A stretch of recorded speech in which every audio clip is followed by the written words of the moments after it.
Hello बच्चों, इस concept video में हम पढ़ेंगे torque on a current carrying loop के बारे में। आपकी स्क्रीन पर दिए गए इस करंट कैरिंग लूप को आप ध्यान से देखें। यहाँ पर दो चीजें मेंशन्ड हैं।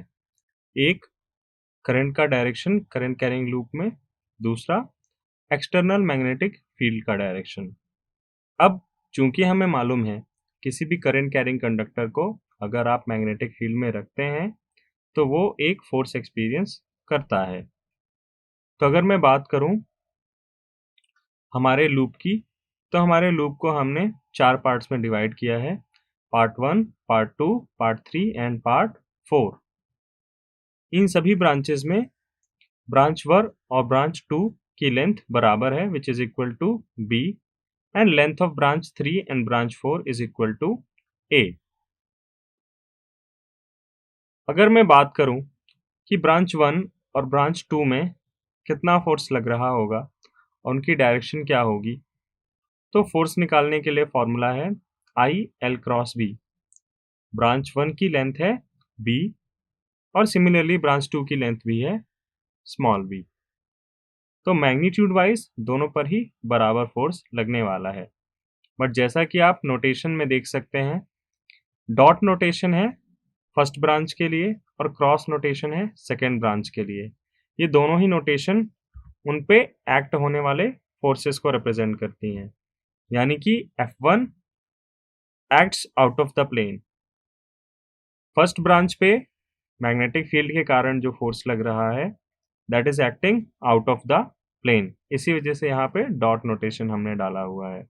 सिमिलरली अगर हम सेकेंड कंडक्टर की बात करें तो इस पे जो फोर्स लगेगा that will act into the plane.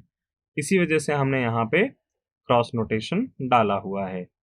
अब एक और इम्पॉर्टेंट बात है बच्चों, अगर मैं ब्रांच 3 और ब्रांच 4 की बात करूं और आपसे पूछूं कि ये दोनों ही ब्रांचेस कितना फोर्स एक्सपीरियंस कर रही होंगी, तो आपका जवाब 1 सेकंड में आ जाना चाहिए। जी हाँ बच्चों, ये दोनों ही जीरो फोर्स एक्सपीरियंस कर रही होंगी। उसका कारण यह है बच्चों कि ये दोनों ही ब्रांचेस एक्सटर्नल मैग्नेटिक फील्ड के पैरेलल या एंटी पैरेलल करंट का फ्लो रख रही हैं। तो जैसा कि ये क्रॉस प्रोडक्ट होता है करंट एलिमेंट और मैग्नेटिक फील्ड के बीच में, तो if you are placing your conductor parallel और anti parallel to the direction of magnetic field, your conductor will experience zero force. तो इस पूरे फ्रेम में, इस पूरे करंट कैरिंग लूप में जो भी फोर्स एक्सपीरियंस करा जा रहा है वो फर्स्ट और सेकेंड ब्रांच के द्वारा किया जा रहा है। सो as we discussed, branch 3 and branch 4 experience zero force. So arm 1 and arm 2 experiences force in opposite direction. अगर आप देखें तो जो फर्स्ट ब्रांच है उस पे फोर्स आउटवर्ड लग रहा है और जो सेकेंड ब्रांच है उस पे फोर्स इनवर्ड लग रहा है इनटू द प्लेन। तो चूंकि ये फोर्स मैग्नीट्यूड में तो बराबर होंगे बट इनकी दिशा अलग अलग है। यानी कि नेट फोर्स तो आपके कॉइल पर जीरो होगा बट टॉर्क जीरो नहीं होगा। इनफैक्ट ये जो दो फोर्सेस काम कर रही हैं इनके लाइन ऑफ एक्शन डिफरेंट हैं। ये दोनों फोर्सेस आपकी रेक्टेंगुलर कॉइल को घुमाने का प्रयास करेंगे। यानी कि टॉर्क जो भी लग रहा होगा आपके कॉइल के ऊपर वो F1 और F2 के कारण ही लग रहा होगा। तो अगर मैं net torque acting on the coil की बात करूं, so that should be equal to contribution of torque due to F1 and contribution of torque due to F2, which is equal to F1 cross A by 2 plus F2 cross A by 2.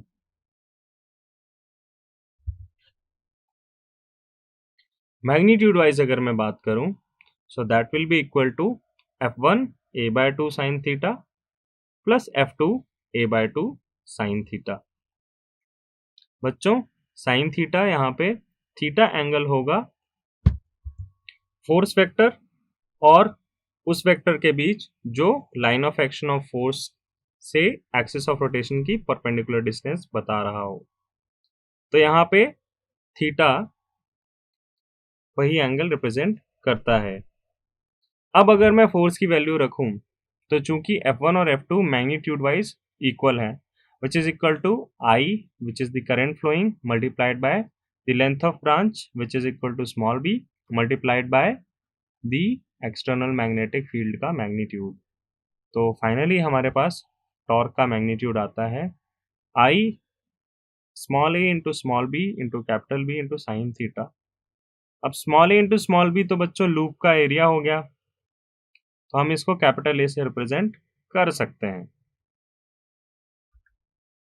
अब ये हमारा magnitude represent करता है जो torque आपकी current carrying coil experience करेगी इस external magnetic field के इन्फ्लुएंस में। अब अगर हम इसको वेक्टर फॉर्म में देखें तो आपका जो एरिया है वो एरिया वेक्टर है एक्चुअली में, whose magnitude is equal to the area of the loop and its unit vector, its direction is given by a vector which is perpendicular to the plane of coil and its direction is given by right hand thumb rule, where you curl your fingers along the direction of flow of current and your thumb indicates the direction of that area vector.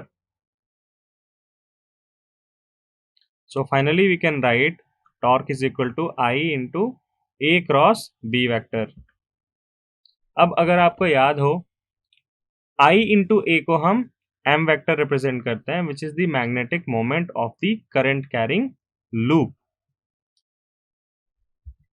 So in short मैं torque को vector M cross vector B भी लिख सकता हूं। अगर आप इस figure की बात करें तो यहाँ पे आप देखेंगे कि current is entering the coil and exiting the coil. तो यहाँ पे अगर आप देखें तो करंट की डायरेक्शन क्या है? करंट की डायरेक्शन फर्स्ट ब्रांच के लिए अपवर्ड है और सेकेंड ब्रांच के लिए डाउनवर्ड है। तो सॉल्व करने पे आपको रिस्पेक्टिव फोर्सेस की डायरेक्शन मिलती है, जो कि इस केस में फर्स्ट ब्रांच के लिए डाउनवर्ड है और सेकेंड ब्रांच के लिए अपवर्ड है। फोर्सेस के ऐसे डिस्ट्रीब्यूशन के कारण बच्चों ये वाला जो फोर्स होगा ये कॉइल को ऊपर ले जाना चाहेगा और ये वाला जो फोर्स फर्स्ट ब्रांच द्वारा एक्सपीरियंस किया जा रहा है ये कॉइल को नीचे ले जाना चाहेगा। तो अल्टीमेटली आपकी कॉइल कुछ इस डायरेक्शन में रोटेट करेगी। अब अगर आपका मैग्नेटिक मोमेंट मैग्नेटिक फील्ड के पैरेलल हो गया या एंटी पैरेलल हो गया तो torque experience by your current carrying coil will be 0, and if magnetic moment is perpendicular to the direction of applied field, your coil will experience maximum torque. अब यहाँ पे बच्चों जो थीटा एंगल है वो चेंज होता रहेगा, क्योंकि लेट जस्ट से कि मैंने यहाँ पे अपनी कॉइल को हॉरिजेंटल रखा है। उस केस में आपका एरिया वेक्टर या यूं कहें कि मैग्नेटिक मोमेंट का वेक्टर अपवर्ड होगा, वर्टिकली अपवर्ड, और यहाँ पे मैग्नेटिक फील्ड हॉरिजेंटल है तो थीटा 90 हो जाएगा। बट जैसे ही वो घूमना चालू करेगा थीटा घटने लगेगा, यानी कॉइल के हर एक ओरिएंटेशन के लिए वो सेम टॉर्क एक्सपीरियंस नहीं करेगा, विच इज क्वाइट क्लियर, क्योंकि यहाँ पे साइन थीटा चेंज होता रहेगा कॉइल की अलग अलग ओरिएंटेशंस के लिए। बट बच्चों यही चीज जब आप मूविंग कॉइल गैल्वेनोमीटर के लिए पढ़ेंगे तो वहां पे आप पाएंगे कि एक्सटर्नल मैग्नेटिक फील्ड जो हमने रखा है वो रेडियल रखा है। उसका कारण ये है कि रेडियल फील्ड हमेशा आपके कॉइल के एरिया वेक्टर से 90 डिग्री का एंगल बनाता है, यानी कि कॉइल के हर एक ओरिएंटेशन पे वो मैक्सिमम टॉर्क एक्सपीरियंस करता है। तो बच्चों ये साइन थीटा का बहुत इम्पोर्टेंस है, और जो फैक्ट मैंने आपको बताया है वो भी आप याद रखेंगे, वो हम मूविंग कॉइल गैल्वेनोमीटर के टाइम पे फिर से डिस्कस करेंगे। तो बच्चों ये टॉर्क का कंसेप्ट क्लियर करने के बाद हम आगे बढ़ते हैं। So finally Ampere hypothesized that all magnetism is due to circulating currents, यानी कि मैग्नेटिज्म का जो भी उसके अराइज होने का कारण है वो सर्कुलेटिंग करंट है। But magnetic monopoles do not exist unlike electric charges. जैसे मैं कह सकता हूँ कि एक आइसोलेटेड पॉजिटिव चार्ज या एक आइसोलेटेड नेगेटिव चार्ज एग्जिस्ट कर सकता है, which is true, but magnetic monopoles का एग्जिस्टेंस अभी तक वेरीफाई नहीं हो पाया है। थ्योरेटिकली ऐसा क्यों नहीं हो पाता, हम अगले चैप्टर में पढ़ेंगे। गॉस लॉ ऑफ मैग्नेटिज्म से ये फैक्ट आपको और क्लियर हो जाएगा कि why do magnetic monopoles do not exist.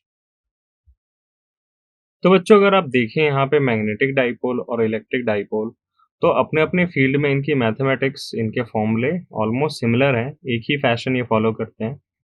आप ध्यान दें, मैग्नेटिज्म के केस में मैग्नेटिक डाइपोल होता है, इलेक्ट्रिसिटी या इलेक्ट्रोस्टैटिक्स के केस में इलेक्ट्रिक डाइपोल होता है। अगेन यहाँ पे जो फील्ड होगा वो magnetic field intensity capital V होगा, इलेक्ट्रिक डाइपोल के केस में electric field intensity capital E होगा। The torque experienced by both the dipoles follow the similar fashion, which is equal to the cross product of their dipole moments and their field intensities. यानी magnetism के case में magnetic dipole moment cross product with magnetic field intensity, electrostatics में electric dipole moment cross product with electric field intensity. किसी circular coil के axial point पे far away from its centre, the magnetic field intensity is given by mu naught upon 4 pi to